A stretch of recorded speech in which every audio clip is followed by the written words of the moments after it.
வணக்கம். TNPSC December 2025 departmental எக்ஸாம்க்கு ready ஆகுறீங்களா? அப்போ கரெக்டான இடத்துக்கு தான் வந்திருக்கீங்க. வாங்க இதுக்கான முழு விவரங்களையும் சிம்பிளா ஸ்டெப் பை ஸ்டெப்பா பார்க்கலாம். ஓகே, வாங்க ஸ்டார்ட் பண்ணலாம். உங்க கரியர்ல அடுத்த லெவலுக்கு போகணும்னு நினைக்கிறவங்களுக்கு இந்த எக்ஸாம் ஒரு சூப்பரான சான்ஸ். இதுக்கு என்னென்னலாம் தேவை, எப்படி ரெடி ஆகணும்னு எல்லாத்தையும் நாம இப்ப பார்க்க போறோம். முதல்ல இந்த எக்ஸாமுக்கு யார் யாரெல்லாம் அப்ளை பண்ணலாம்னு பார்த்துடலாம். இதுல முக்கியமான விஷயம் என்னன்னா, கவர்மெண்ட்ல வேலை செய்யறவங்க மட்டும்தான் அப்ளை பண்ணணும்னு இல்ல, தகுதி இருக்கிற யார் வேணும்னாலும் விண்ணப்பிக்கலாம். இங்க 2 டைப் ஆஃப் டெஸ்ட் இருக்கு. ஒன்னு கம்ப்யூட்டர்ல எழுதுறது, இன்னொன்னு பேப்பர்ல எழுதுறது. அடுத்து நாம பார்க்க போறது ரொம்ப ரொம்ப முக்கியமான ஒரு விஷயம். தேதிகள். இந்த டேட்ஸை மறக்காம நோட் பண்ணி வச்சுக்கோங்க, இல்லனா ஒரு ஸ்கிரீன்ஷாட் கூட எடுத்துக்கோங்க. இங்க பாருங்க, அக்டோபர் 22ஆம் தேதி நோட்டிஃபிகேஷன் வருது. ஆனா அப்ளை பண்றதுக்கு கடைசி நாள் நவம்பர் 11 ராத்திரி 11:59 வரைக்கும் தான் டைம். சோ கடைசி நிமிஷம் வரைக்கும் வெயிட் பண்ணாதீங்க. சர்வர் பிஸி ஆகிடலாம். எவ்வளோ சீக்கிரம் முடியுமோ அவ்வளோ சீக்கிரம் அப்ளை பண்ணிடுறது நல்லது. அப்புறம் டிசம்பர் மாசம் முழுக்க எக்ஸாம்ஸ் நடக்குது. சரி, டேட்ஸ் எல்லாம் பார்த்தாச்சு. இப்போ எப்படி அப்ளை பண்றதுங்கிற ஸ்டெப் பை ஸ்டெப் கைடா பார்க்கலாம். இது ரொம்ப சிம்பிளான ப்ராசஸ் தான். மொத்தமே 4 ஸ்டெப் தான். முதல்ல உங்ககிட்ட ஒன் டைம் ரெஜிஸ்ட்ரேஷன், அதாவது ஓடிஆர் அக்கவுண்ட் இருக்கணும். அதுல ஆதார் லிங்க் பண்ணிருக்கணும். ரெண்டாவது, உங்க போட்டோவையும் கையெழுத்தையும் அவங்க சொல்லியிருக்கிற சைஸ்ல ஸ்கேன் பண்ணி ரெடியா வச்சுக்கோங்க. மூணாவது, ஆன்லைன் அப்ளிகேஷனை கவனமா ஃபில் பண்ணுங்க. கடைசியா, ஆன்லைன்ல ஃபீஸ் கட்டிட்டீங்கன்னா வேலை முடிஞ்சது. இந்த 4 ஸ்டெப்பையும் கரெக்டா ஃபாலோ பண்ணுங்க.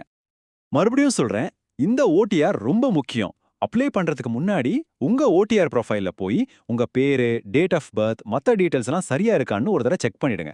ஏன்னா அதுல இருக்கிற தகவல் தான் ஃபைனல். இப்ப பாருங்க, போட்டோ சிக்னேச்சருக்கு எவ்வளோ ஸ்பெசிஃபிக்கா சைஸ், டைமென்ஷன் எல்லாம் கொடுத்துருக்காங்கன்னு. போட்டோ 30லேருந்து 40 கேபிக்குள்ள இருக்கணும். கையெழுத்து 20லேருந்து 30 கேபிக்குள்ள இருக்கணும். இது ஏன் இவ்வளோ முக்கியம்னா, இந்த அளவுகள் சரியா இல்லைன்னா உங்க அப்ளிகேஷன் சிஸ்டம்ல அப்லோட் ஆகாது, இல்லைன்னா ரிஜெக்ட் ஆகிட வாய்ப்பு இருக்கு. ஸோ அப்ளை பண்ண உட்காரும் போதே இதெல்லாம் ரெடியா வச்சுக்கோங்க. இங்க ஒரு முக்கியமான வார்னிங். தயவு செஞ்சு செல்ஃபி, போலராய்ட் போட்டோ இல்ல ரொம்ப மங்கலான போட்டோவெல்லாம் அப்லோட் பண்ணாதீங்க. அதெல்லாம் கண்டிப்பா ரிஜெக்ட் ஆயிடும்.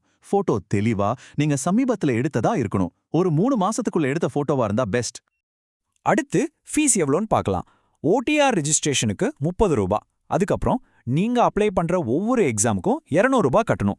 அதாவது நீங்க 2 டெஸ்ட்டுக்கு அப்ளை பண்றீங்கன்னா 200 + 200 400 ரூபாய் கட்ட வேண்டியிருக்கும். பேமெண்ட் பண்ணும்போது ரொம்ப ரொம்ப கவனமா இருங்க. ஒரு தடவை பேமெண்ட் ப்ராசஸ் ஆரம்பிச்சதுக்கு அப்புறம் தெரியாம கூட ரிஃப்ரெஷ் பட்டனையோ இல்ல பேக் பட்டனையோ அழுத்திடாதீங்க. அப்படி செஞ்சா ஒன்னு பேமெண்ட் ஃபெயில் ஆகிடும், இல்லனா உங்க அக்கவுண்ட்ல இருந்து 2 தடவை பணம் போயிடும். இப்போ உங்களுக்கு ஒரு கேள்வி வரலாம். ஒருவேளை தெரியாம 2 தடவை பணம் கட் ஆகிட்டா என்ன பண்றது? வாங்க அதுக்கு டிஎன்பிஎஸ்சி என்ன சொல்றாங்கன்னு பார்க்கலாம். ரூல்ஸ் படி இந்த மாதிரி நம்ம தப்பால 2 தடவை பணம் கட்டினாலோ இல்ல பேமெண்ட் ஃபெயில் ஆனாலோ அதுக்கு டிஎன்பிஎஸ்சி பொறுப்பேத்துக்க மாட்டாங்க, ரீஃபண்ட் கிடைக்காது. அதனால பணம் கட்டும்போது மட்டும் கொஞ்சம் பொறுமையா கவனமா பண்ணுங்க.